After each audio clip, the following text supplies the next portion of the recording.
How about all the piss in this movie too? Like, what's going on? Like, there was pee in the original story. There's a lot of like urinary tract infection, Percy peeing himself, but there's a lot of just like people peeing, a lot of scenes of piss hurting, piss feeling good. Like, it was like there were some faces that Tom Hanks was making at different points that were a bit uncomfy. If someone happens to be really into like sort of pee stuff, I might recommend this towards them. You know what I mean? Like, this is like towards this movie. A lot. I mean, the more pee scenes than I've ever seen in a single film. Are you saying Frank Darabont was telling us something? Yeah, or at least providing the good stuff. Yeah, like he was really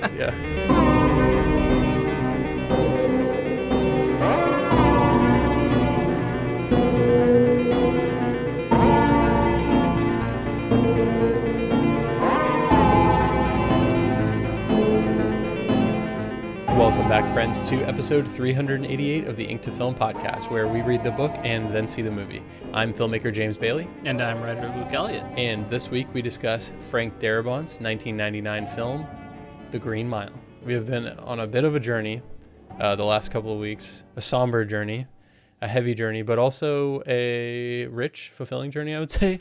This is a film that I'd seen a couple times before, really, but it had been long enough to where I didn't remember that like Sam Rockwell is a major character in the movie. Like a few of those small things stuck out to me on this viewing. Quite an interesting one. We have covered Frank Darabont before with The Shawshank, so we're kind of like continuing the Stephen King / Frank Darabont stuff. Another prison movie too, yeah. Yeah, and they're kind of connected in interesting ways for King's work. I know he also did The Mist, I think. He did, yeah. So we have one more. One more King Darabont. This is the film episode specifically. So if you didn't, last week we did talk about that original King book, but it was released in multiple parts. So there's quite an interesting story around that. Go check that out if you want more information on it. King is like kind of an old familiar like sweater or something for the podcast. As much as his material can be quite upsetting, living in the worlds that he creates are something that's kind of forever tied to this podcast. So getting a chance to jump into The Green Mile, which was one that we had wanted to cover for such a long time, and actually our patrons voted for it and got us to cover, and we kind of owed this episode to them. So this is us making good on that, and I'm glad we finally got around to it. It feels like Shawshank in a way where it's like the type of movie that it is. It feels like they don't make movies quite like this anymore, or if they do, they're fewer and far between. And this was like, one of the biggest movies of the year in 1999, and Tom Hanks at the height of his powers, and Michael Clarke Duncan, like how incredible he is in this film, and kind of like, career defining this role would be for him, or at least like, something that put him career launching maybe would be the right term, because I feel like this was like the thing that kind of like made him a star, and then like I saw him in some stuff after this. Well, he was in Armageddon before this as well. Oh, Armageddon came before? Okay, yeah. Interesting. But it's still like, this was kind of more of a dramatic role that's getting to show all of what he could do. And I mean, we talked a little bit last week, this idea of King consistently having some magical black characters that tend to be problematic in ways, but also like seemingly coming from a place of wanting to say and do the right thing, at least in King's eyes. And we talked quite a bit about it last week. Luke, you actually, if you wanted to talk about it, the article that you mentioned, I think has continued to come up in some of his work. And I think it's important to just like check in on that. We mentioned this article by Okarafor last week that I'll link to in the show notes again. And then also a friend of mine reminded me about this lecture. It's like a more expanded version of that essay, and it dives even more into the details. And that was by Scott Woods. And I'm going to go ahead and link that in the show notes as well. So if anybody wants to like really get into it, I feel like it's a pretty definitive exploration of King's work in particular and how he handles black characters. And yeah, I think it's really, really interesting stuff. And we're not going to be able to like do that here. Obviously, this is a very notable example of the magical black character trope. There's issues with that we'll touch on a little bit, but yeah, we're gonna leave that to people who've done deep dives to really explore it. But we just want to kind of like acknowledge that we know that that's a thing. It's definitely something I was thinking about throughout this film.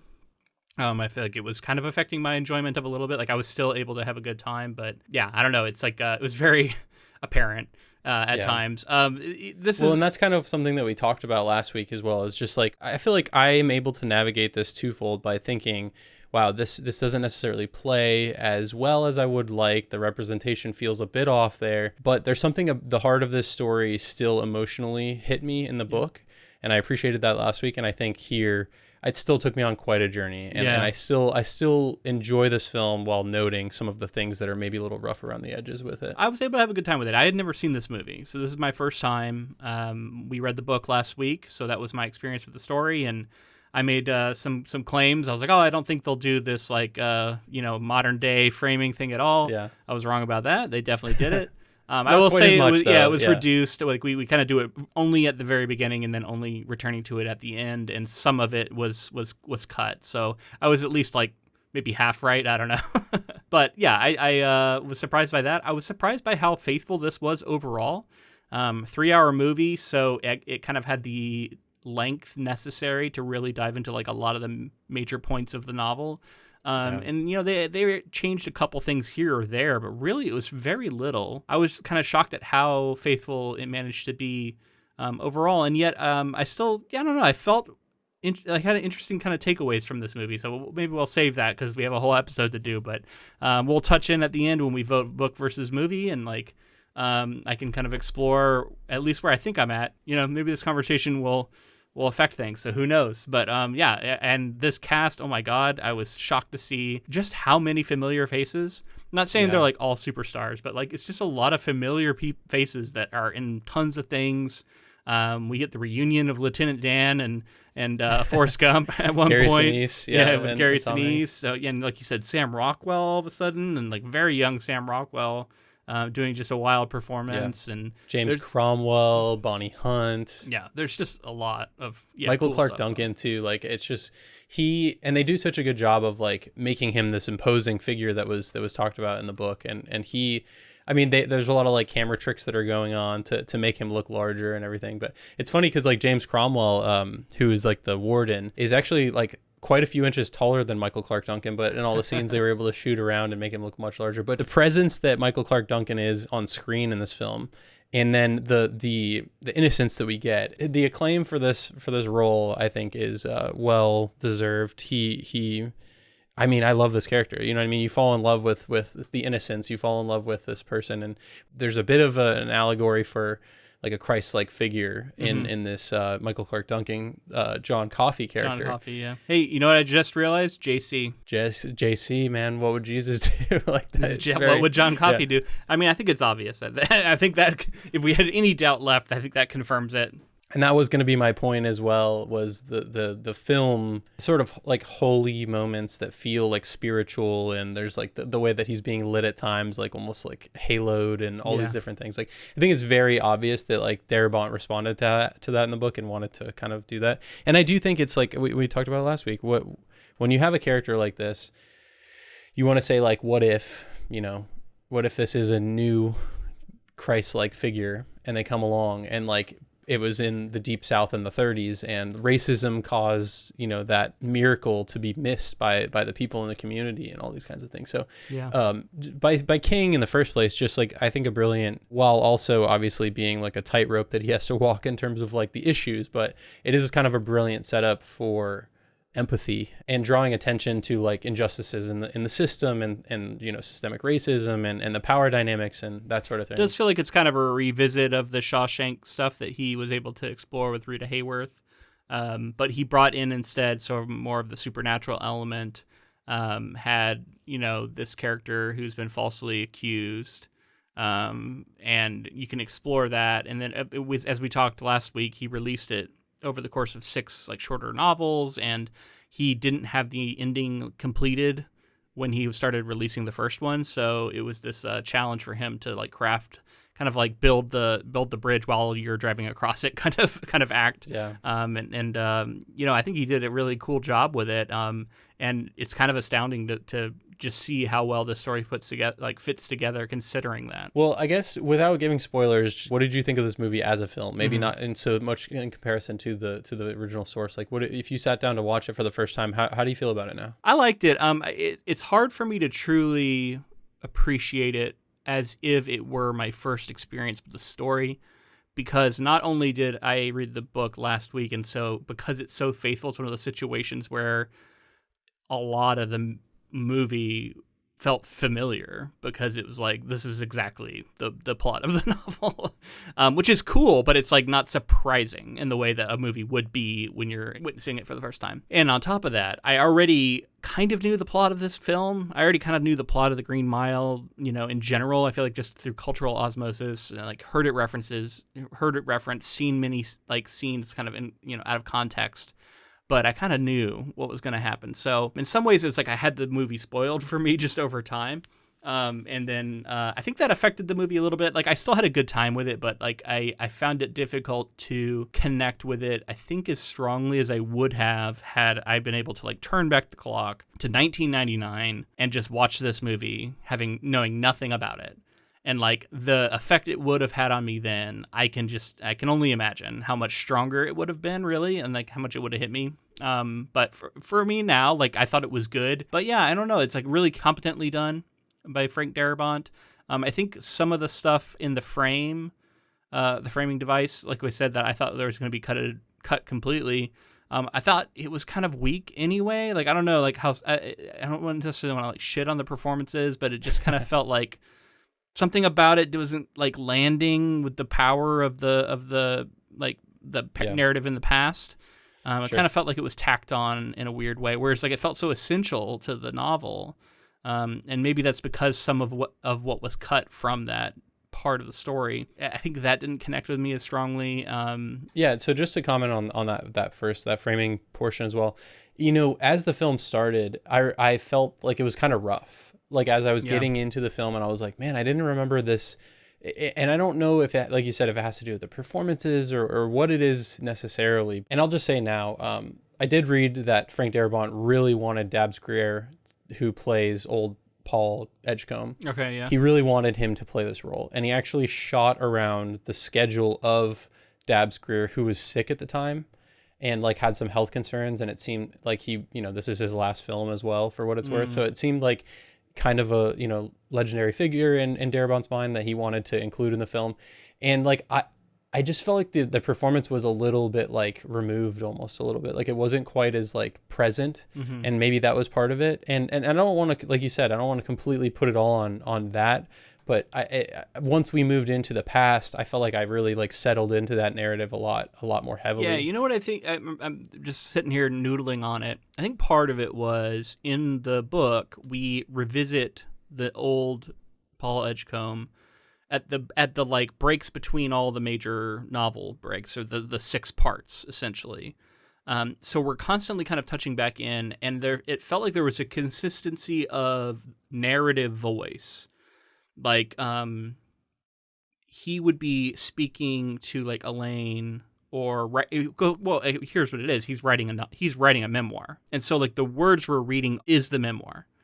Whereas in the movie, it's like he sits down to tell her, and then we kind of just go into the movie, and then 3 hours for 3 hours, and then we come back, and he's like, and that's the story, and it's like it feels disconnected from this guy's voice, this guy's like performance, this guy's memory, and it's being told that like this is the story she just got, but I didn't feel that it was one and the same. I didn't hear him, like maybe a little bit of voiceover or transition or something with him like kind of narrating different parts or something. I'm not saying it would have been good, but it would have maybe unified that other part of the story a little more like coherently or just like naturally, I guess. If I had to guess, with a 3-hour movie, 3 hour plus movie, Darabont probably wanted some of those scenes to cut in and out, but realized just with the length and all of what he had to do, that it was just such a task. Well, and it detracts a little bit. It's like, that's why I thought you would cut it completely.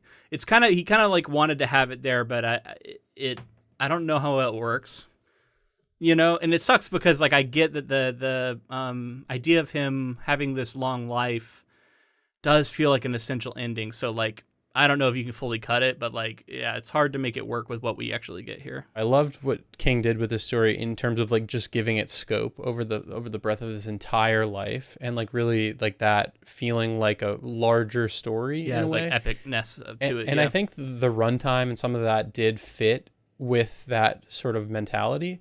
But yeah, I honestly would have liked some of those scenes cutting in and out a little more. Well, part of the other problem all things is are the same. Yeah. In the book, there is actually like a conflict in the future part of the narration too. It's there's this like orderly or someone who's like working at this retirement home who is abusive, and like there's actual conflict between him and Paul Edgecombe, and now he's kind of had like the shoes on the other foot, and he's the one who's having to face this, you know, person of authority who's cracking down on him.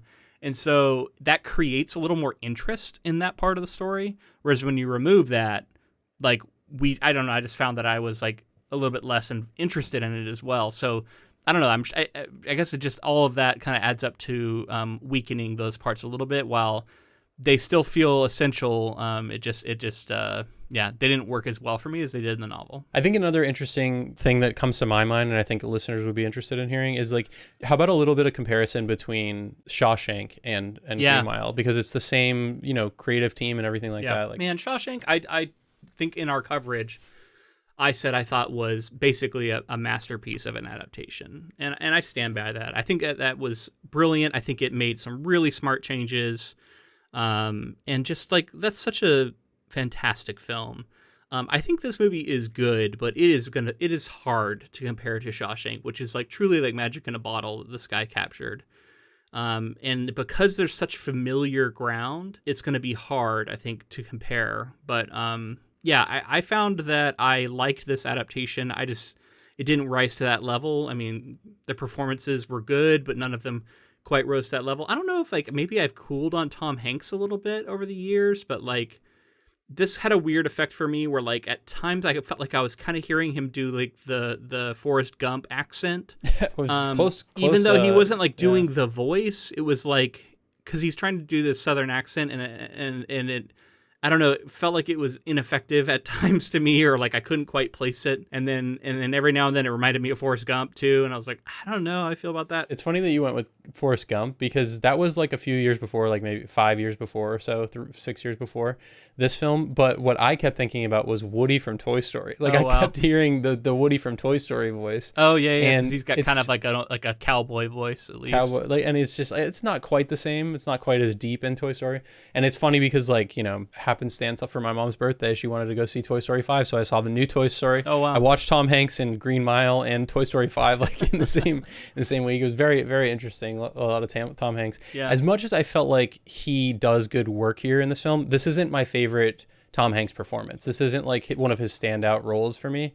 And I think at the time people probably felt like it was like wow, this is incredible work that he's doing. It seemed like it. Like I saw, I think this film got nominated for for an Oscar, right? For best film. Bunch of Oscars. Did he get nominated for best actor? So no, he didn't get nominated for this role, but Michael Clarke Duncan did for supporting. Okay. Interesting. Yeah, I could see that. I think and I think Hanks is capable of it. I just don't think this was the role for him that demonstrated it. And sometimes I think when you take on a role, like you're serving someone else's performance almost too. Like in this way, like I think Hanks was able to leverage his own star power in some way to help Michael Clarke Duncan's performance in the way that all that melds together. And I actually did hear for a really pivotal scene at the very end, really tragic scene without spoiling anything.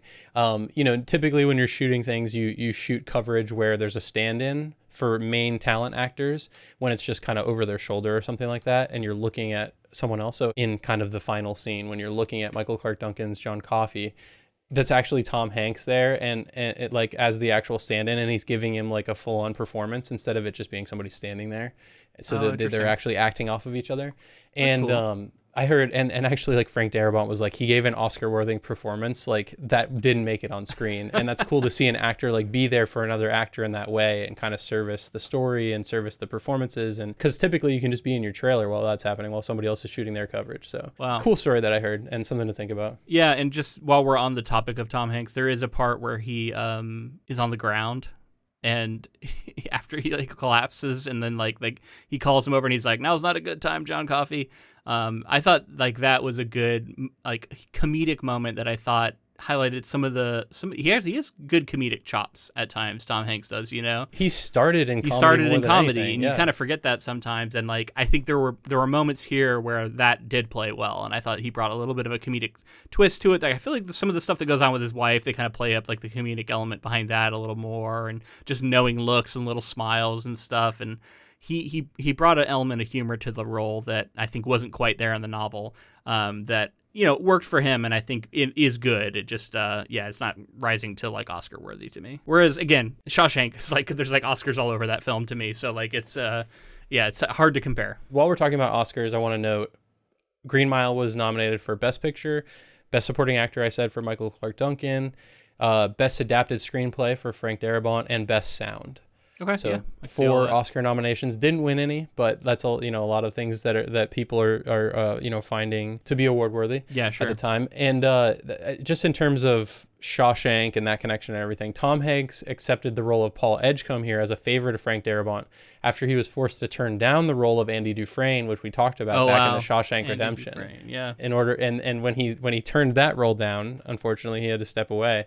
He played the title role for Forrest Gump. So that's 3. We're talking about 3 ink to film previous adaptation connections. Yeah, that's right. Yeah, that's true. Forrest Gump is an ink to film project, by the way. If anybody's curious about that, we covered that one a few years ago as well. The comparison there, it's kind of not a contest for me with Shawshank in this. I think this is a good film. I think I wanted to ask you too about like emotional resonance. I think that's an important thing, just because you're talking about like faithfulness and stuff, but I want to hear like your thoughts on that. But you're not getting Roger Deakins, which like you have Roger Deakins at Shawshank. There's something to be said for that, and I think this film doesn't look like Shawshank does. Yeah. And then you have it's not bad looking though. No, it's a good looking film. Yeah. And it's especially for the time period, I thought the set work was good. It's very believable, and I don't know, there's something about Deakins when he's filming he's and lighting and master. stuff. He's there's a reason he is who he is. And that's not to say anything about David Tattersall, who was the director of photography on this film and has done he was actually like director of photography for like the prequel Star Wars films, and he's done some like really large scale films and some big technical stuff. Triple X film, like one of the Laura Croft films, Die Another Day. So like he worked on some large scale films. Nothing in there is astounding me though, so that's not necessarily his fault. There's a lot of things involved with that. Yeah, but I just want to say, like, obviously Roger Deakins with Shawshank, like that film is so well shot as well. It's such a hallmark of that film. Just getting back to that emotional resonance thing, like, but how did this film hit you? Did you feel yourself really getting pulled along? It connected with me emotionally. I would say like maybe 80% of the way that it maybe could have, but as I mentioned before, how about in comparison to the book as well? Yeah, so I think the book did more, but really, I think part of it was just like at the point in which I watched this, I was so familiar with the story, it didn't like fully get there. I think part of it was just like having reservations about the story itself, and seeing it played out in the film almost highlighted some of the issues for me that I was able to overlook in the novel. Yeah, we can talk more about that. I would just say for my own emotional journey with it, like I started out, it was a little rough, and I found myself getting won over by definitely Michael Clarke Duncan and definitely like a lot of the story that was unfolding, and like all through the sort of, I mean, almost like caricature things that are happening within the characters at times, I still in some way am able to connect with it. Maybe it's like putting myself in the shoes of somebody in 1999, but it's also just like, for me, it's just like a sense of empathy, a sense of like historic sort of like precedent, and like the stories of these kinds of things that actually happened, like true accounts that are still like shaky or rocky in terms of evidence of people who were in similar ways put to death. Oh, for sure, man. There's a long history of innocent people being put to death in this country. And certainly back then, it's not like the forensic science nowadays that can swoop in at the last minute sometimes and prove that someone is actually innocent, because right up until that moment, everything points to them doing it. Yeah, and with a system like our justice system, with human beings, with all these different things, like it's irrevocable. People were put to death so often just based off of witness testimony and like hearsay and like. Just so many things that are like so fallible, we know. And maybe that's me bringing all of that baggage to the film and just sort of emotionally resonating with all of the context of it. But for me, like it took me on that journey, and I found myself to be like quite moved. I was emotionally moved. I just like I had dry eyes. And like I don't know if that's just maybe something about the mood I was in when I was watching it or what, but like it didn't quite get me there, and I felt like sometimes like I feel like a movie really wants me to cry, and I'm like, this is not happening, and that's kind of what happened to me. But I thought like maybe it was partly just like I had just experienced the story in the novel, and maybe so I was a little bit like preempted, I guess, in a way. It makes sense. But, I mean, at this point, I think it's probably time that we move into the production, some of the filmmaker stuff, if you'd like to. Let's do it. So Frank Darabont, we have talked about previously, so we're not going to dive all the way back into his background, but I will say that he is an American screenwriter, director, and producer. He has been nominated for 3 Academy Awards and a Golden Globe Award. In his early career, he was primarily a screenwriter for horror films such as A Nightmare on Elm Street 3, Dream Warriors, The Blob, and The Fly 2. As a director, he is known for his adaptations of Stephen King novellas and novels such as The Shawshank Redemption, The Green Mile, and The Mist. Darabont also developed and executive produced the first season and the first half of the second season of the AMC horror drama series The Walking Dead. He then also later directed 2 episodes of the 5th and final season of the Netflix science fiction horror drama series Stranger Things. So that was very recent. We talked about that on the Watch Review Repeat podcast we were on. Yeah, we went over and talked all about season 5. Yeah, it was fun. We and I think we checked in with them a couple of times over the years on different seasons, so it was cool to like cap that off. But yeah, I forgot he did the first 2. You said first 2 seasons of Walking Dead. First season and a half. Yeah, he was kind of like one of the major kind of people who was able to get it made. Yeah, I just feel like that. I mean, that's one of the great pilots. The first season, I think. And then really that first season's really solid, yeah. I sometimes lament what could have maybe been with that show. It really was an example of something just going on way too long and changing hands too many times and like losing its creative direction because of it. But there was a lot going for those early seasons, and Frank Darabont is the one to point to for it. Yeah, definitely like some of that golden age of TV, sort of like the wave beginning with like those AMC shows, and like Mad Men, Breaking Bad, Walking Dead, some of those other things on TV at the time. So to be a part of that is really wild, and the like for him to have directed some of Stranger Things is kind of the most recent thing he's done. He hasn't done much directing. He kind of came out of retirement to do that, from what I remember. He did. Yeah. The last thing he directed for film was The Mist. So it's The Mist in 2007. 2007, so it's been a while. Okay, and then in terms of the actual production and development of this film, Darabont reportedly completed the screenplay in under 8 weeks, and it remains one of the closest adaptations of a Stephen King book ever made. I agree with that. Yeah, it was incredibly faithful. Stephen King himself actually said that this is the most faithful adaptation of his work. Basically saying this is the gold standard, which is interesting considering that Shawshank was right there and had been adapted just previously by the same guy. Not quite as faithful because I guess he's made some changes, but changes that maybe made it better. So also, like, I feel like he had a similar statement about The Body and Stand By Me. I'm trying to remember what it was something. I don't know if it was faithfulness or if it was just like it was a really good adaptation of his work. It's so funny that Stephen King, giving his mark he says a lot of things over the years. he loves to say stuff, man, and I love Stephen King, and I love that he says stuff. Honestly, like give me all the takes. Yeah, he's got opinions, because it's like sometimes he loves ones that are terrible, sometimes he loves hates ones that are amazing. Yeah, and everything in between. But anyway, in terms of Frank Darabont's look at this film, the filming took place on custom-built prison sets and at locations including the old Tennessee State Prison. Production designer Terrence Marsh intentionally designed the prison with elongated cathedral-like windows to give it an almost sacred atmosphere, reinforcing the story's spiritual dimension.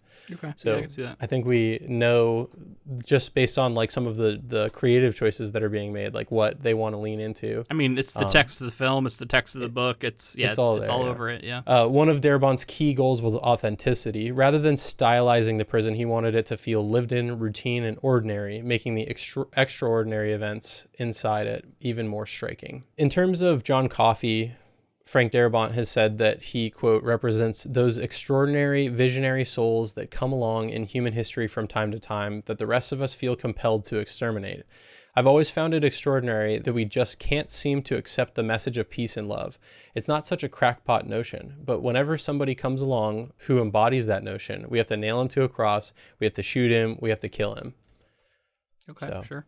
What am I thinking? Oh, it was like Good Omens or something where there's a line about like, it's like, what did he say to get him so upset? And he was like, oh, that we should love one another. And I think Crawley or somebody's like, that'll do it. And like, that's like, that's humanity, man. Can't accept it. Look at the people. I mean, like people getting shot, like Martin Luther King Jr. You know what I mean? Like you just look at people maybe who was assassinated by the CIA. True. Who knows? Yeah. Who knows? Yeah. Or the FBI. I forget what FBI. what the conspiracy theory is. But, these days I'm willing to believe a lot more, I guess. Overall, that's a person who's outwardly speaking about, like, equality and loving one another and all these other things. And then can't have that. People are trying to shoot him. Yeah. Bob Marley, like, there's just so many people who are shot for this sort of stuff. And obviously the Jesus allegory is apt here. Frank Darabont said that when he was writing this script, he just found out that his cat had a tumor or something like this. Like, his cat was basically reaching the end of its life, and they gave him the option to chemically have it pass, like to put it down. And he chose not to do that, instead to stay home and take care of the cat, basically. And the whole time, it was like his companion for writing the script for this film. Wow. So I thought that was an interesting connection that he brought up, of like this Green Mile and like the length kind of life and value of life and all these things. And he like remembers it fondly. And I thought, I don't know, I think it's powerful to hear when people are going through something that's like kind of speaking to the material and how that can thread in sometimes. Absolutely. Yeah. Personal connection like that. Yeah. I mean, that definitely touches in on the kind of the film's final messages around, how everybody walks their own Green Mile and all of us are going to die eventually. And yeah, that all ties together. A couple other things in terms of production design. I did read that the electric chair was a bespoke design and was inspired by real prisons that have that device. So they actually like built one that was fairly accurate to what you would expect. Okay. And I did hear that Stephen King visited set, and he did ask to sit in it and be strapped in, and he very quickly asked to be released. He did not like it. So yeah, it's scary, man. I wouldn't want to be strapped into it. I mean, as someone who is a little bit claustrophobic myself, even just the idea of like being strapped into the chair is pretty scary. Not even when you start thinking about the electricity. I just like hate being confined like that. Would freak me out. Yeah. Same thing with straight jackets. They give me the heebie-jeebies for the same reason, man. It's like, I don't want to not being able to move my arms is crazy to me. So for casting, I already talked about how Tom Hanks landed the role and kind of like, accepted the role more so. But there were a lot of other people who were, you can imagine all the stars of the 90s who were maybe being thought of for it. But for John Coffey, Bruce Willis actually was the person who had earlier worked on Armageddon. He had earlier worked on Armageddon with Michael Clarke Duncan, and he recommended to the producers that they look into. I thought you were saying he was going to play John Coffey. And I'm like, oh no, that's not. That doesn't make any sense. It's a different film. It's a different movie. Let me do that. Yeah. Okay, not what I was expecting. Where I was expecting that sentence to go. I get you now. A couple other fun ones that I saw. Shaquille O'Neal apparently stated that he turned down the role of John Coffey. Interesting. I wonder if that's true. I don't know. Just might be something that Shaquille O'Neal This would is say. very like, what is it? Kazam? This is very Kazam era. So maybe he was in his acting bags. It's possible, I suppose. But Shaquille O'Neal is a different actor than Michael Clarke Duncan. I'll say that. Like, I think they made the right choice there. As much as I like Shaquille O'Neal, honestly, he's an interesting guy. I can't think of like a dramatic role that I've seen him in where I thought he like really killed it. So this wouldn't have worked. I just mean as a person, he seems like a swell guy. Josh Brolin was considered for the role of Wild Bill Wharton. Wow. Okay. I mean, I'm like, what era of Josh Brolin would this have been? But I thought Sam Rockwell killed it. I mean, like, it's a tough role because it's like so over the top. We're saying a lot of like really wild things too. That but he's had a great career. So and he continues to kill it, and he's I would worry about getting like typecast as this kind of person in movies.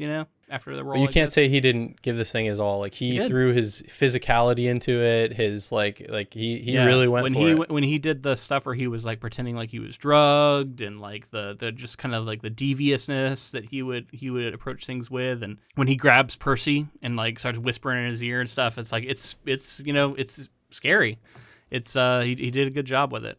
Yeah, those teeth did a lot of work too. They had like some nasty looking prosthetic teeth on. Yeah. So for his like changing sequence where they like are pulling his clothes off and changing him, I read that like he had the makeup department like put on like warts and like pimples and stuff all over his butt and like all other areas and stuff to like really sell it. I'm like, crazy thing to ask the art department to do or the makeup department to do. I didn't even notice that if that's in the movie.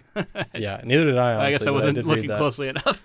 Yeah, should have zoomed in, but all right. I got to check out the makeup department's job here. Yeah. Just this is like an interesting coincidence, and Tom Hanks was in Toy Story. he was actually recording his lines for Toy Story 2 right around the time that he was filming The Green Mile here. Okay. And then both of these films would end up releasing within a week of each other. And The Green Mile finished second at the box office, just behind Toy Story 2, its first week. And like Warner Brothers still insisted that The Green Mile was number one. There was like some controversy that I wasn't quite understanding, but basically like they were neck and neck.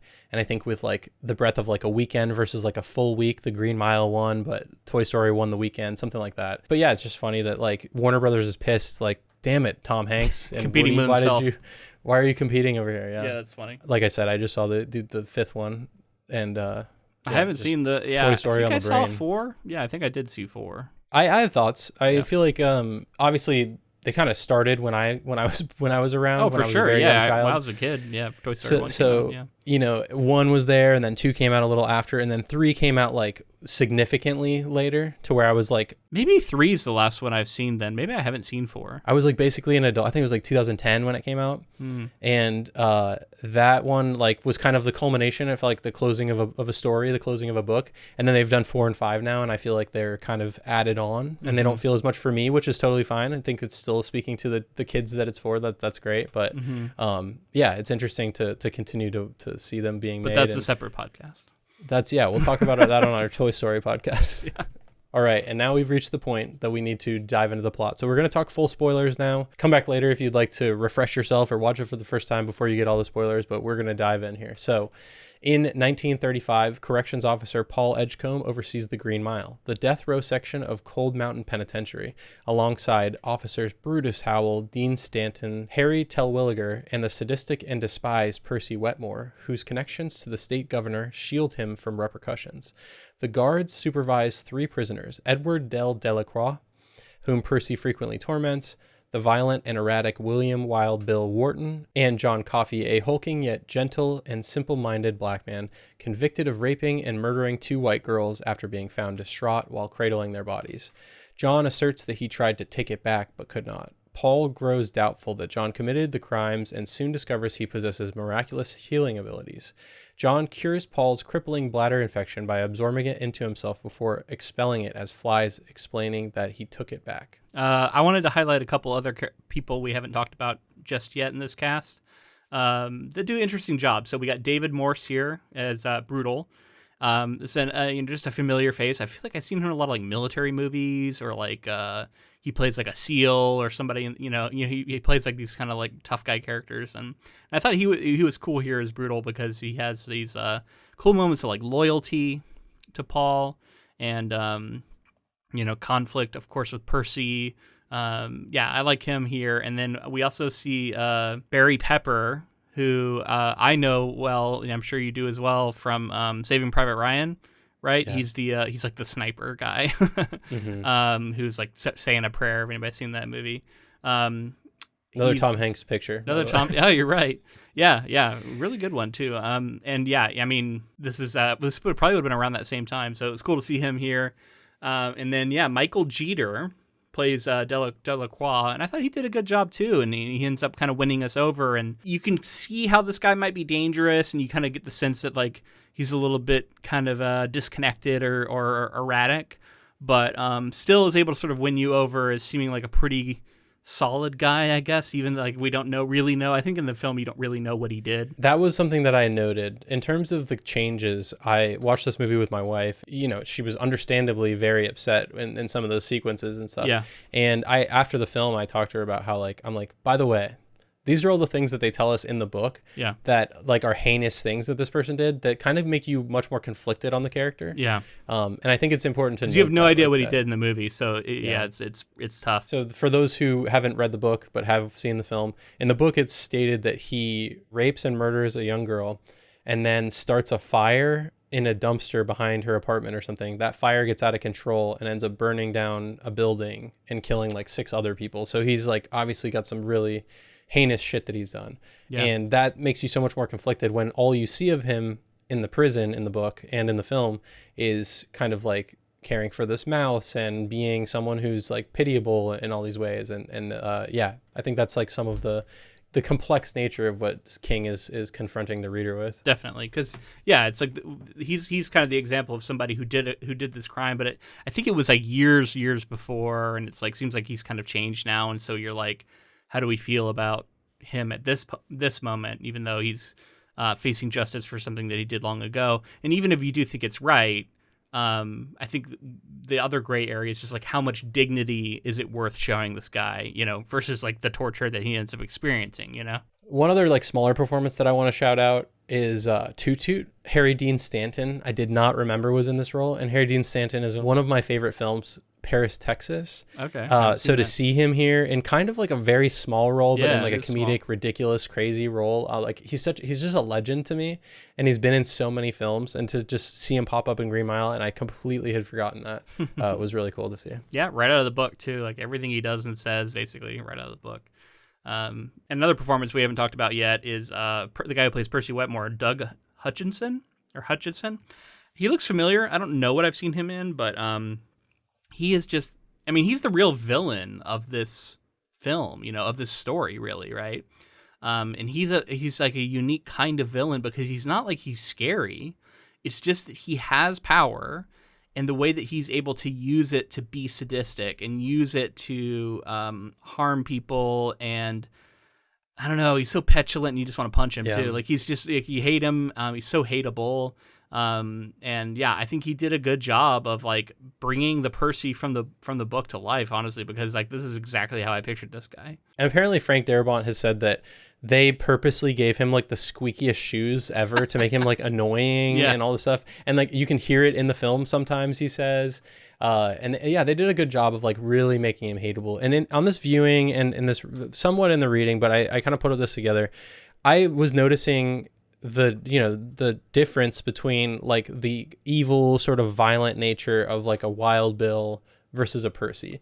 Yeah. And Wild Bill is like chaotic figure who just like, he's just like doing it for the sake of doing it. And he might be, insane for all we know. Like we don't know like what his motivations are. And that makes him just chaotic versus like Percy is like this like methodical, super creepy, like more dangerous and scary in a lot of ways person who's operating within the bounds of the law, that's doing these like really just like hateful things for the sake of just like seeing what will happen in some cases, or like, he wants to be up close to executions and stuff like that. And to me, like that's almost worse than like a Wild Bill.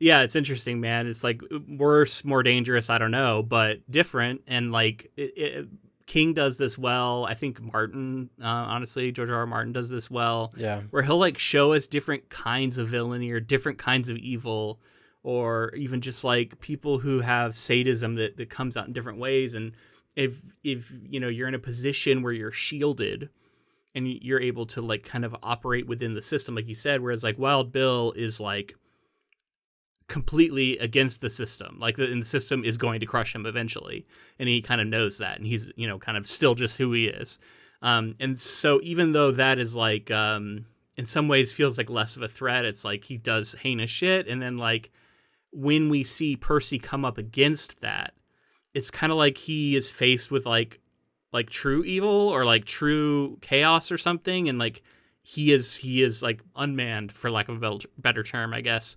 In the face of it, right? When he like pees himself, right? Like it's I think it's cool to see two detestable characters come together like that, and like how that interaction would go, because like so those guys are only like big shots if they can rely on you believing in the power they have. Like you have to buy into the system. So if they come up against somebody who doesn't, all their power is gone. And Percy's also like the embodiment of like that person who is protected. They're connected, so they're protected. Yep. And how we've seen, law enforcement or like these different systems protect one another and like through crazy stuff and through the bad eggs and all that kind of stuff. Yeah. So like, well, he's also like nepotism kind of thing. And like, yeah, there's all kinds of things that protects him. Yeah. How about all the piss in this movie too? Like what's going on? Like there was pee in the original story. There's a lot of like urinary tract infection, Percy peeing himself, but there's a lot of like just like people peeing, a lot of scenes of piss hurting, piss feeling good. Like it was like there were some faces that Tom Hanks was making at different points that were a bit uncomfy. If someone happens to be really into like sort of pee stuff, I might recommend this towards, you know what I mean? Like, this is like towards this movie. A lot. I mean, the more pee scenes than I've ever seen in a single film. Are you saying Frank Darabont was telling us something? Yeah. Or at least providing the good stuff. Yeah. You know? Like he was really, yeah. I think there's nothing left to do but to move on to the plot. Okay, so this next bit of plot. After Percy crushes Dell's pet mouse, Mr. Jingles, John urgently requests the body and resurrects it, further convincing the guards of his powers. Fed up with Percy's behavior, the officers let him officiate an execution on the condition that he take a job at Briar Ridge Mental Hospital afterward. At Dell's execution, Percy deliberately neglects to wet the sponge meant to conduct electricity, causing Dell an agonizing death. John senses and is overwhelmed by Dell's pain, inadvertently transferring some of his powers to Mr. Jingles, who scurries away. Paul convinces the guards, excluding Percy, to take John out of the prison to heal Warden Hal's terminally ill wife, Melinda. They confine Percy to a padded cell as punishment for torturing Dell before sneaking John to the warden's home. John absorbs Melinda's illness, but experiences severe pain from containing it within him. The guards return John to his cell and release Percy, but John grabs Percy and forces flies into his mouth. In a possessed state, Percy shoots Wharton dead before the flies leave his body. Paul demands answers, and John shows him Wharton's memories, revealing he was responsible for the crimes of which John was convicted. John was attempting to resurrect the girls. Percy is left catatonic and later committed to Briar Ridge. Yeah, man, a lot to react to in there. I want to go back to that Delacroix execution because it is a harrowing sequence, and the way it was shot is wild. I was wondering if they were going to like truly go there, and boy do they. I thought this was really just horrifying and just really well done, honestly, and right out of the book in the sense that it's like I was shocked at how it was written, and I was shocked at how it was shown here. And man, they just make you fucking hate Percy because they do a good job of like showing you that this is a deliberate choice he's making, and yet he doesn't really understand what is going to happen. So he has the like audacity to look afraid or like shocked, and he turns away, and then they make him look back, and then the moment where he's just like being cooked, and they have to keep going. They're like, "Don't you stop it now? Keep going." It's like, but he's still alive, and he's screaming and stuff. It's just like, oh man, is that a horrible sequence? But it's but also like so good. I don't know. I thought it was really well done. It was well shot and well depicted. Yeah, for sure. It's you have to show how horrific this is to make the argument that I think King is getting at and that Darabont is echoing. Whether it's painful or not painful, like ultimately, like you're taking a life here. It can be this horrific in some cases, and there is this kind of cruelty, and like there's a fallibility there where it's like you better fucking know. If because you can't take back killing somebody, and like seeing it happen in this way, I think just makes it all the more clear. Like all the people rushing out of the room when it's violent and horrific, people realize like what an unnatural thing this is that we're doing here. But when it's quick and tidy, it's okay. Something. I think he's operating on both sides, man. It's what makes this such a brilliant move, and I'm going to give all credit to King because this is what he's doing, and that he wants us to feel simultaneously horrified by the inhumanity and the thing that the cruelty that is being inflicted and the pain and just like how this is being caused by Percy. And yet, I think Paul Edgecombe delivers the line of like, the man's dead, isn't he? And it's like, it is ultimately what you wanted. And there's so many people. I mean, you ever spend any time online, like you'll see people calling for their most like horrific deaths of people sometimes for bad crimes. I think he's getting a little bit at like the bloodthirst sometimes from people who want justice, but then also like the reality of death being so horrifying. And then also like asking us like, if this makes you uncomfortable, like why does it make you uncomfortable? You know what I mean? Like, and just it's like he's not providing answers. I think he's just like, it's a thought experiment almost. And how do we feel about it? And you're right, it's complicated a little bit more in the book in the sense that what he's done.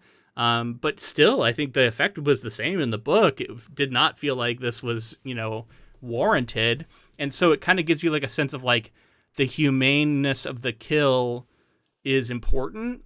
And yet, how important is it really? Is kind of what it also gets at, you know? Like, well, it's also just like having empathy for people, like regardless of like or like allowing for dignity or something like that. You know what I mean? Or like allowing for like I like that once, and I mean maybe I don't like it, but I note that they make a point to say like when somebody's dead, like they've paid their due, like they've made good, they've paid their debt now, and like you should no longer be holding all these things. Yeah, because like, Percy's being a shit to him once he's dead and stuff. Yeah, I just want to clarify what I said there, because like when I'm saying that it is important to be humane, but how important is it really? I mean more like not because of course being humane is important in these situations. Like I said in the last episode, I don't think I believe that the death penalty should exist anymore at all, because of the point that I was trying to make, in the sense that like being humane is important, but if you're ultimately killing them, even in a humane way, isn't that just as bad? Is I guess what I'm getting at. More like, yes, you want to be humane if you're going to do it, but ultimately the worst thing that's happening out of all of this is the fact that this life is being taken, and that is unchanged whether or not it's humane or otherwise, and that's what I think they're getting at. Yeah, definitely. This scene is just like, it's horrific to watch. There's like, you know, like kind of like a skeleton on fire by the end of it and stuff. It's just but like, not though, because that would be almost too comical, right? Like it feels like that, but I just mean like charred down to he's it's cooked. Just it's really, they're talking about the smell and you know, Percy, like you mentioned like he like kind of like puts his hand to his face and turns away and all these things, and this is after he's also like stomped the mouse, which I guess I'll note too. Mr. Jingles, there were like 15 different mice that were trained to do different tricks all be represented in this film. And then obviously there are times where they're using early CG, and like there's like a laser pointer where all the cast is looking, and they replace that with like a mouse for certain areas. Okay. And then when the mouse is stomped by Percy, it's actually a puppet. So there's like it looks like fairly real. And but you know, good to note that they didn't squash a mouse. Yeah, well, I would hope not. Especially considering the content of the movie. Horrifying and upsetting when that happens. We see the mouse brought back essentially from the brink of death, demonstrating the holiness of the character. Well, what did you think about the supernatural abilities, like how they were depicted and looked on screen? It escalates each time. First off, we have the when he heals the UTI. We just have the light bulb shatter, which, by the way, a lot of light bulb shatter in this movie. You would think we'd all be in the dark by the end of it. Yeah. Well, they must be replacing them. That must be their job. But I think that's like a part of it. He's like releasing energy in an interesting way that seems to be like kind of makes sense that it would. Yeah. And then like the next time when he has the mouse, like they actually did like a glow effect in his hands. I couldn't remember if it was described as glowing. I didn't think so in the book. Yeah, it felt like maybe they added a little bit of that. I do remember when he did the like major one with the brain tumor. I think it was described that like the bed shook or something. Like there was some like extra stuff going on, but they really leaned into like this glow, earthquake stuff, and it's a big deal. And to me, this is just like a visual thing you do in a movie to kind of show the escalating power of the things that he's doing. I think it's cool visually, and even like sort of a motif for like the power of the electric chair, and when they power it on, all those light bulbs sort of turn on and above it, and then the lights in the entire facility all glow brighter and stuff like that. And then also just as powerful, if not more powerful, is John Coffey, in the way that like when he's using his abilities, a similar kind of things happen. So it's like just like, I don't know, there's something correlated there, and like the power of like what electromagnetic, whatever he's putting off, or to have all these lights flicker and everything in that same way. It was interesting too, because and I guess you could explain it as like Wild Bill is reacting to the lights flickering, but the way he seems to know what's going on too, right? Like the way he's cooking now. He's like as if he can like see it or something. It's like almost supernatural in the way that he is connected to it as well. And maybe it's just observing Coffee. Yeah. Or we could hear him screaming. I think the warden said. Because I was unclear on like how far away was it. What can you actually hear it? But yeah, there was a line where it seemed like maybe they could. Yeah, maybe he's hearing him. I guess that could be the thing. But I don't know. I think that it's also like this chance of like maybe he's like the inverse of Coffee, and that he has like some sort of like actual evil to him that's a little bit supernatural. I don't know. King loves to do this, right? He'll have like a supernatural good and a supernatural evil, and then he'll just have like a very mundane human form of evil. And like sometimes that's like the worst one. And to me here, that would be Percy. Like Percy's the human evil, whereas like Wild Bill is almost a force of nature. Yeah, I would say so. And like in the same way, John is a force of nature for good, it seems, in his own right. In the scene where he like touches his crotch and cures the UTI, apparently, as far as the production is concerned, Michael Clarke Duncan wasn't super looking forward to that scene. And the first time they went to film it, Tom Hanks had like put like a water bottle on his pants. So when he reached down, little prank, and then I think that lightened the mood, and then they were able to kind of move forward and film the scene correctly. That's funny. Yeah, it is.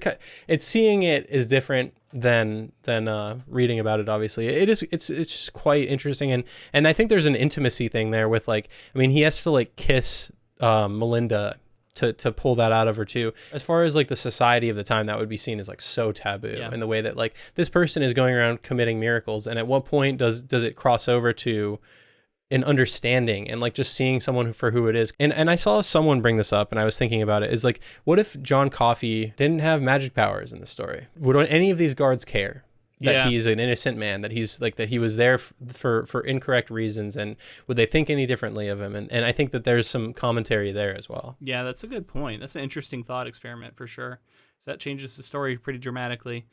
Yeah, one thing that I was thinking of is talking about like the just kind of the weirdness of this past. And I think it does a good job to highlight was his name the Warden, and like what kind of guy he is. But like it's really just the time, because there's a really good scene where Paul goes into his office, and he's like, the Warden is just kind of like conveying some sort of information to him. But you can tell that he's been crying, and you can tell he's like really emotionally distraught, and he like asks him what's wrong, and this is when he reveals about the tumor. But it was like so notable that he's talked to the doctors and found out about the tumor, and he's like, I'm trying to figure out how to tell her. And my wife she only watched like half the movie with me because she ended up going to bed, and she'd seen it before. Yeah. She was like, it's so crazy that like they didn't tell her. they just told him. And I'm like, that's such a thing of the times though, probably accurate. Yeah, I mean, we've heard that kind of thing before for sure, and I'm sure past generations dealt with that. And it's so crazy. Like, how is that not the logical first step? Is to be like, you're the person that's gonna die, and like we're gonna tell someone else, and maybe they won't even tell you the information. Yeah, it's like up to him to decide if he's gonna tell her or not, I guess. Yeah. Crazy. Yeah. It just feels like, you know, a different world. Different world, man. And I thought this whole like heist thing that they do, where they take him out to go perform this healing. I thought this was really well realized. It was right out of the book. Like everything about it is exactly the same. The plan's exactly the same. Yeah. I thought this was another just moment of really faithful adaptation that works. Seeing it and seeing someone like pick up leaves and be so excited to be outside and smelling them and sharing that, and like that's endearing to me. Like those scenes were working for me, and like it's like that tragedy is like for an innocent person to go through something like this, and then to continue to be that selfless. While I acknowledge all the stuff that we've already said about what, you know, it's just like, to me, it's like, it's heartbreaking, and I couldn't like not think about putting myself in that person's shoes, or like what I would do if that was a family member, and you know what I mean? How I don't know. It's just really heavy. And then knowing, of course, that it's really all because it's like grounded in historical context that it hits me so heavily. Man, the historical context, that reminds me of, I mentioned the Lieutenant Dan and Forrest Gump reunion that happens. And but that scene is crazy. This is where we get the dog story that, like, as he was telling the story, it's just like, oh man, please don't go there. Please don't. No, don't do this. Don't do this. And then he does it, and just like, you're comparing a human being to a dog, and but it tells you so much about this character, and also like why he was convicted. Like, if this is the attitude. That was his public defender. I know. Like, that was the person who's supposed to be defending him, and he had those feelings. It's like, yeah, it's fucked. Yeah. You're just like, okay, yeah, this is why you're not gonna be able to escape this kind of racism. It's just so baked in. And yeah, I like it's like Tom Hanks' character Paul is just like, you could tell he's like horrified, but the way he doesn't like push back on it, I don't know. I get kind of frustrated with him in this movie for not pushing back more. But Coffee gets back. He's healed the warden's wife. He holds on to the like evilness, the bugs of this tumor, breathes it into Percy, who then kills Wild Bill, and then is left in this sort of vegetative state. And Yeah, I mean, I thought this was effective. I want. What are your thoughts on it? Is it like, did this work for you as well as it did in the book? I think both of them operate in the space of like you don't really know how he was able to get Percy to do that, and like, did he intend for him to be shot? It seems like it. And how would he know that he would do that? I don't know. Yeah, I don't know. It's like whether he meant it or not. I think it works for me because my reading of it can also be he put an evil into Percy. Percy already had a vendetta against this guy. Percy, he didn't, maybe he was just trying to give him evil that would affect him and make him suffer.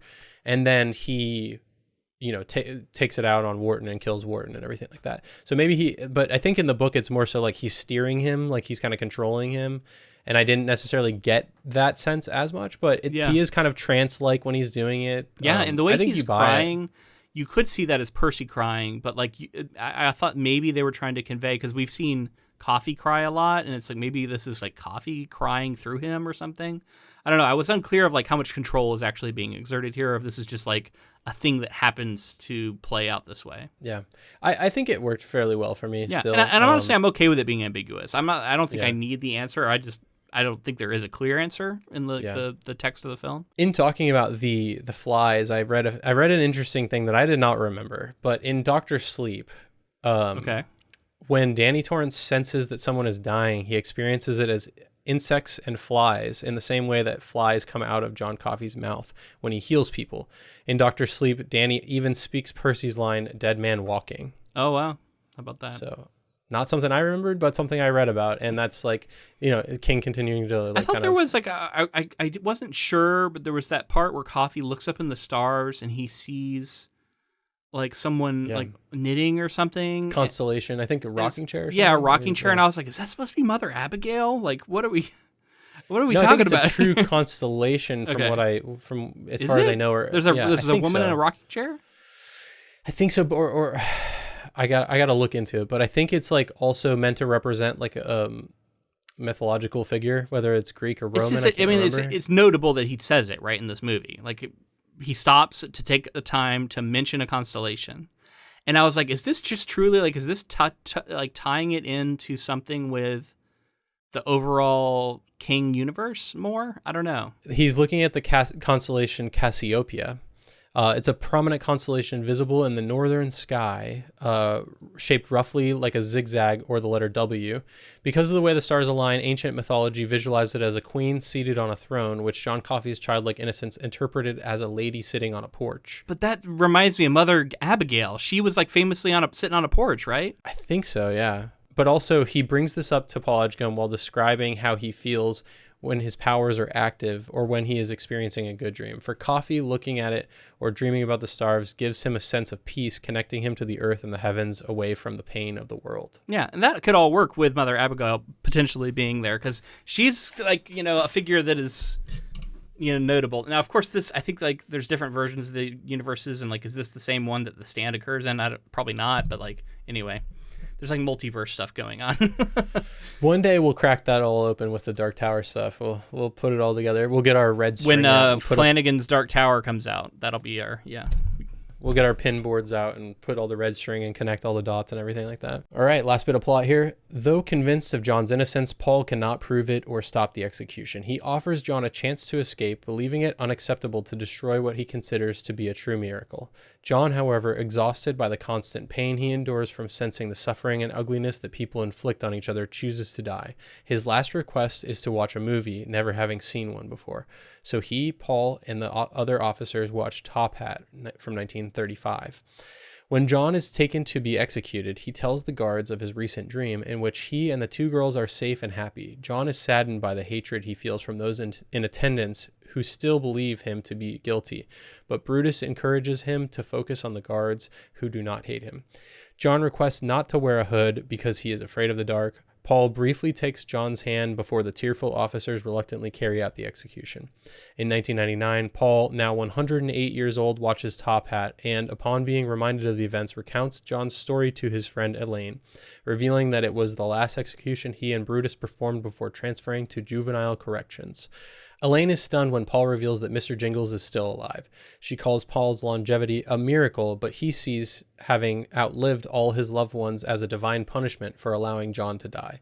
Sometime later, after Elaine dies, Paul wonders how much longer he will live if a mouse's life could be so significantly extended, lamenting, "Sometimes the Green Mile seems so long." And we end on a shot of the mouse is like still breathing, which is a change from the book as well, because in the book the mouse does die, seemingly of kind of natural causes. Yeah, and you did note last week that it seemed kind of convenient that he died, like right when Elaine saw him or whatever. Yeah. But it seemed like it was wrapping it all up as far as like us knowing that at some point Paul would die. Yeah, that's the thing though. It does imply that he will die, and I guess maybe by the mouse not dying, we're like left to wonder, like, is he going to die a natural death at any point? But he's definitely aging, and he believes that he will, but he doesn't have that example in front of him. The part where Coffee says, like, I'm tired, like, don't worry about it, I'm good to go, just let me die. It just doesn't land with me. Like, I'm like, what? Like, you're innocent and you should, like, want to be known that you're innocent. You should be pushing back and say, like, no, like, help me figure out a way to prove that I didn't do this. And in the book, I think it's Paul's wife who really ends up being kind of the voice of this, and how like angry she is at the idea and the injustice of him being killed. But he does still say, like, it's okay, let me, I'm tired. I think that's right out of the book. So like a lot of this is at the feet of King, and it's maybe just a fundamental problem I have with the story, and it's just at the end, like, this whole like martyrdom that he leans into, I guess, is very Christ-like, and I guess that's what we're going for. But like, it's a tough one to swallow for me still. I agree with you. I mean, it's like I know that they were trying to go along with that path. Like, they wanted to do the Christ figure. They wanted to show all the same things: the selfless, the healing, the martyrdom, ultimately like sacrificing yourself for others. But yeah, it's hard to swallow. I think I did miss the scenes of Paul's wife pushing back more. Yeah, I was kind of surprised that they got omitted. Yeah, because there was like a really like a large chapter of her like talking about all the different angles and why. Yeah. Why they couldn't figure it out. And ultimately the answer was, we're in this deep South in the 30s. There's no way they're going to reopen, a murder trial for a black man, or murder conviction for a black man. And I'm like, that's harder for me to swallow, that there's not more fighting back. Yeah. I get that he's like, I'll release you. I'll risk my job. I'll risk my livelihood, whatever. If it means like you just being free. Yeah. And you potentially have the warden should be on your side too. And you would think that would have some weight. He literally said to him too, like, after, he's like, anything you need, let me know, and I'll help. And they're like, he can never know, and it's like, why? Yeah. I agree. That was, and I think that was specifically, he said that to his wife. Yeah. She's like, yeah, or maybe she said he can never know or something like that. I'm like, what the hell? Why? I'm like, make him, bring him into it as well. As far as the other side of the coin, like, they do enough, I think, for John Coffey to say, like, he's in pain all the time, because he has this extrasensory ability to feel all pain in the world, is what it sounds like to me. Like, he's feeling the suffering of those girls. He shows the vision to Paul, and he's seeing that sort of thing happen. But it's implied that he's seeing that everywhere all the time. So it's like he's literally dying for our sins. It's very great. Yeah. It's JC. And it's just John like Coffey. that JC. It's just the that level of like torture, constant torture, and like that release that he might be looking for. That's why it's explained away. Does it work 100% for me? Not necessarily. It's like, it works as like a fable. It doesn't work as like our real world with a real human. Yeah. Like, it's in terms of the narrative, it gets us to where they needed him to get to, I guess. And to have all of those pieces fall in line. And like I've said before, all like him asking to not have the shroud over his face, like that whole sequence, his execution, harrowing. A lot of the stuff leading up to it, it's just so moving to me. Mm-hmm. And I don't know. It's hard for me to not respond to that as well. While I've noted everything else, I was emotionally like moved to the point of, tears, that I think like that's notable. And I don't know what that is, whether that I don't want to say that that's a wrong feeling. You know what I mean? I think that's I think empathetic. You're connecting with what the movie's saying. That's what it's doing. So that makes sense. Yeah. I didn't quite get there this time, but maybe if I had been in a different mood or something, it would have got me, but it just didn't get me this time. Or maybe I was just too in my head about it. It's possible. Sure. But it works. And we get them all crying or like holding back tears, and I think it's really effectively done. And then we get the future back to the present day, I guess.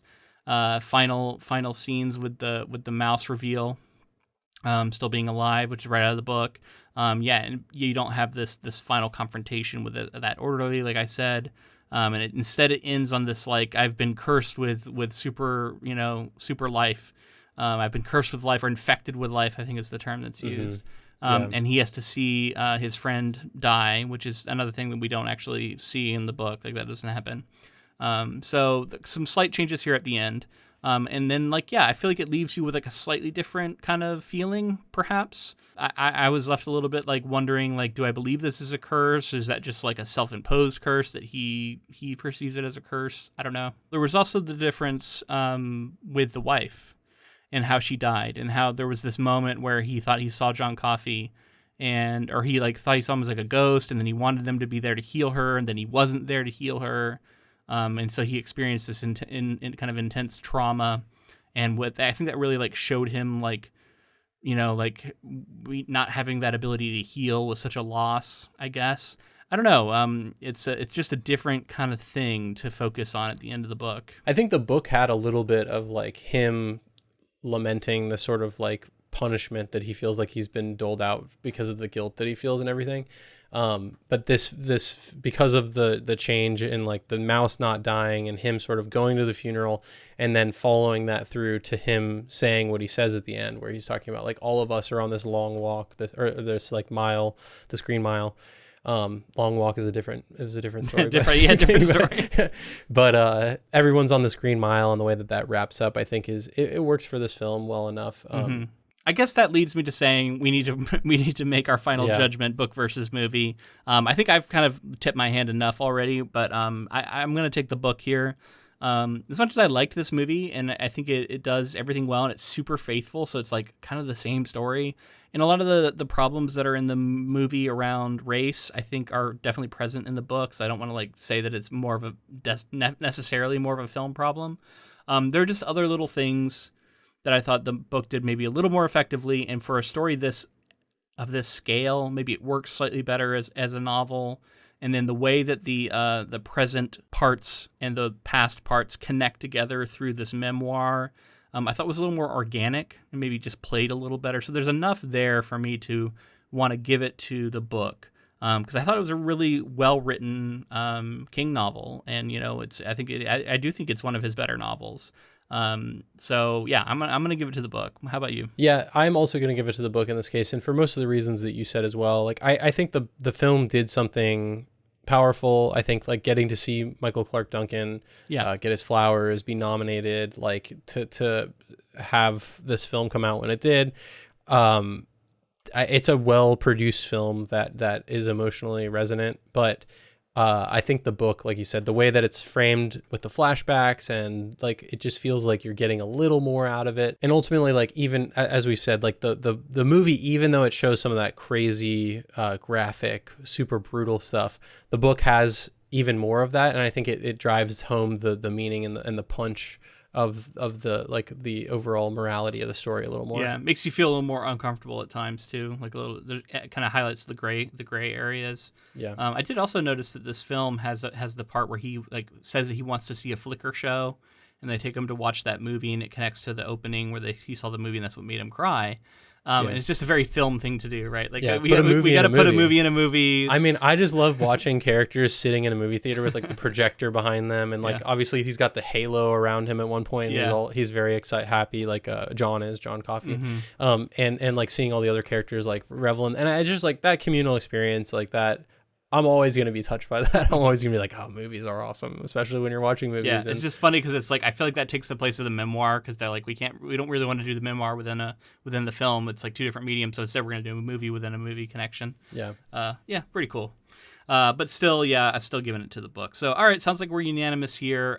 It's a good movie though, so I don't want anyone to take this as like a slight against the movie. It's just like, part of us having to come down one way or another is we got to find these like little things that separate them. And ultimately, I think there's enough for me to where I'm going to give it to the book. But All right, man, that's going to be it for the Green Mile. So if you enjoyed our coverage, let us know in the form of a rating and review on whatever app you're on. If you're on YouTube, make sure to leave us comments below the video. Make sure to like the video and then subscribe to our channel. If you want to stick around and join us for other projects, check out our other King, many different King projects that we've done over the years. We'd love to have you do that. And subscribing to the channel is the best way to stay on top of it all. And also be sure to connect with us on social media. We're on Facebook, Instagram, Blue Sky, TikTok, all of those at Ink to Film. And we also have a Discord server that we would invite you to join. It's where we have dedicated areas for each project. So if you want to talk about the Green Mile, there's going to be a section there that you can talk in more intimate groups about rather than blasting it out to all social media at the same time. And if you'd like to join that, we'll put the link in the description, and just looking forward to seeing you on there. Absolutely. If you'd like to support this podcast in another way, and you're one of those like very special people that we love, we do have a Patreon, patreon.com/inktofilm, where we do bonus episodes, where you get the ability to vote on upcoming projects. So if you want to participate the most direct way and support us in the most direct way, that's going to be the place to do it. And we'd love to have your support. So that's patreon.com/inktofilm. And thank you to Ross Bugden for the use of our intro and outro music. Up next, we're going to be taking about a week off here, but then when we come back, we are going to be diving into the Odyssey, as we have another Christopher Nolan film that we're going to be able to cover. We did The Prestige and Memento in the past, so he's just a favorite director of both of ours, I think. And then what a big one, man. Insane cast. Insanely huge. It's already just like the internet is on fire talking about this thing, and it's one of the dealing biggest with movies of the year. A controversial translation. We're going to make sure to read the proper translation and talk about what has everybody so up in arms about it and why it's an interesting one. And man, I'm excited. I'm really looking forward to the Odyssey. I've never really read it. I don't think, not in its entirety. Oh, wow. Maybe parts of it in school, but I don't feel like I ever read the entirety of it. So I'm excited to do that, and I'm sure I'd have a different take on it now anyway, because that would have been in school 20 years ago. So yeah, I'm excited to get back to it, man. Yeah, definitely. I can't wait to get to that. And I've got tickets for the 70mm 15 perf, largest possible format. So I can't wait to talk about that. I've been avoiding on the movie trailers. episode. I think I saw a teaser, and then otherwise I've managed to dodge all the trailers. So I know very little about it, because I'm just I know I'm going to see it. I don't need to. Yeah. I don't need to have things spoiled, but we'll see. It's gonna be huge. Should be fun, awesome, man. All right, that's going to be it for the Green Mile. So until next time, keep adapting.